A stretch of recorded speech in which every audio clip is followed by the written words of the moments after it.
Этот смартфон набирает на 100 тысяч баллов больше в Antutu, чем игровой Redmi K40 Game Edition с оперативкой на 4 гигабайта больше. Выбивает в 3 раза больше баллов в тесте на ИИ, у него отличная камера, и в отличие от того же Redmi, на тротлинг-тесте на 100 потоках он не зависает. Автономность по PC-марку всего 8 часов, и это реально мало. Есть мини-джек и есть слот по 2 сим-карты. Минимальный шим на AMOLED DC-димминг в наличии. Частота обновления экрана 120 Гц с откликом 360 Гц. И из подводных камней только китайская прошивка, хотя через 5 дней уже начнут продавать глобалку. Да и на китайской версии аппарата Google сервисы встают без проблем, Band 20 есть, а все китайское удаляется за 3 минуты. И копипаст внешности, Realme все похожи. Да, он выглядит как и все от Realme, а их телефонов за последние 6 месяцев у меня на обзорах и тестах было 11 моделей, и последние 7 внешне похожи как 2 капли воды. Tube 869, всем виват, я Саня, вы на канале Пользы.нет. Про быстрые и емкие обзоры вы уже знаете, про конкурсы лучше уточните в описании к видео, их здесь всегда много. И сегодня, после 2 прожарок онлайн на стримах данного телефона, которые вы можете посмотреть по ссылке в правом верхнем углу, там я тестировал данный смарт онлайн и сравнивал с его конкурентами. Я уже готов рассказать вам о вершине инженерной мысли китайского концерна BBK, смартфона Realme GT. И пусть вас не смущает, что стоит он меньше всех аналогичных смартфонов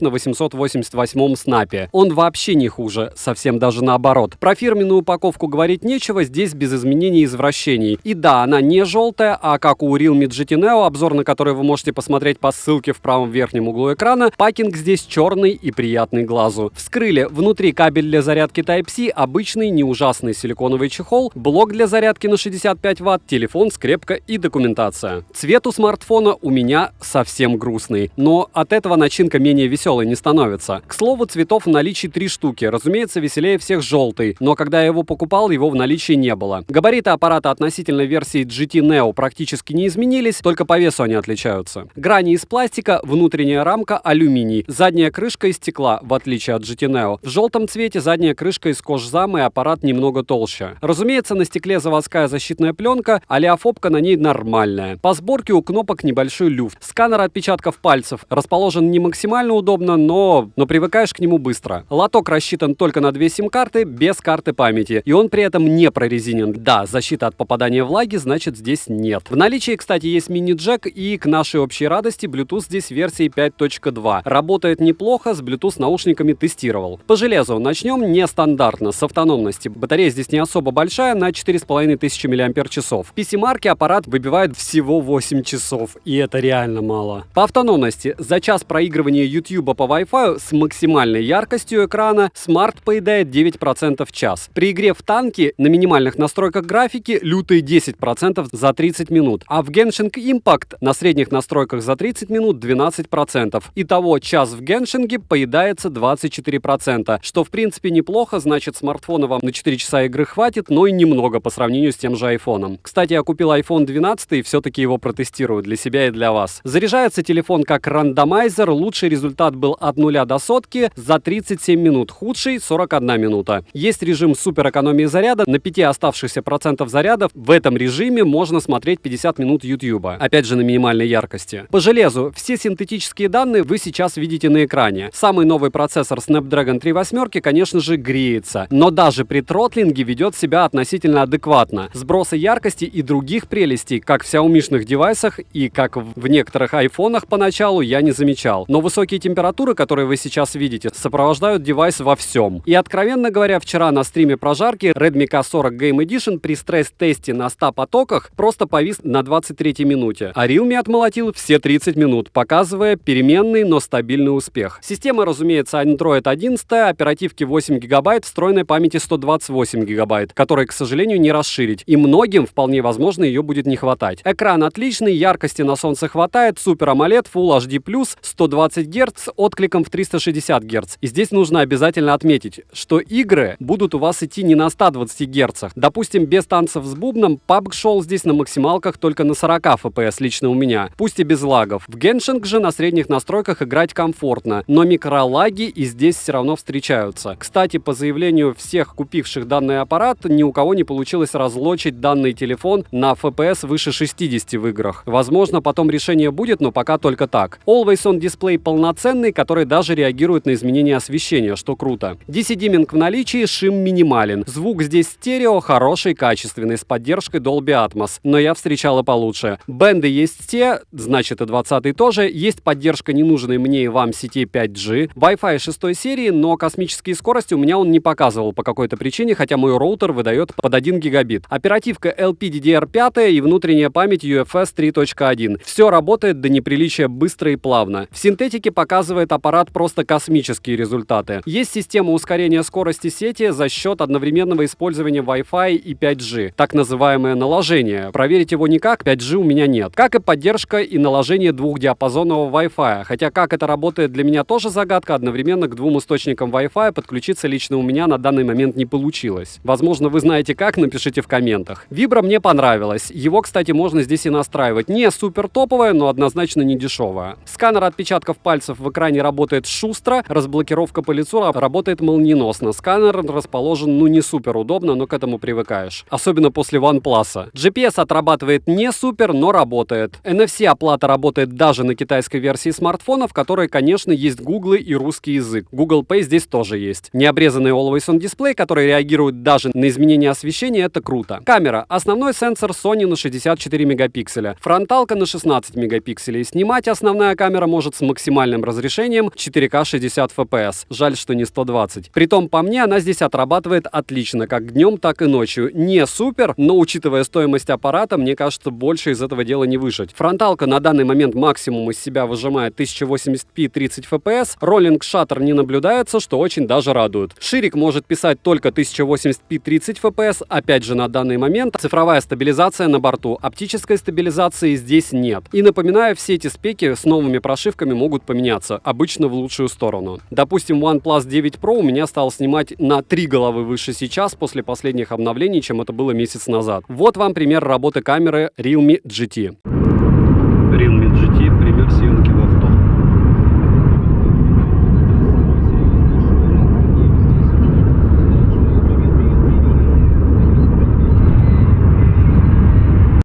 Сказать, что это ночная съемка, не совсем можно. Почему? Потому что сейчас 2:30 ночи, но белые ночи в Петербурге не позволят в полной темноте, к сожалению, протестировать данный девайс. Единственное, если выключить свет дома и попытаться поснимать.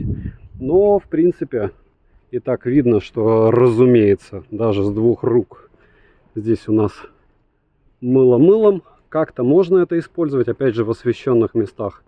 Не в освещенных, допустим, делаем увеличение x10, останавливаемся, один счастливый сплошной шум. Разумеется, ширика нет в 4К 60 FPS.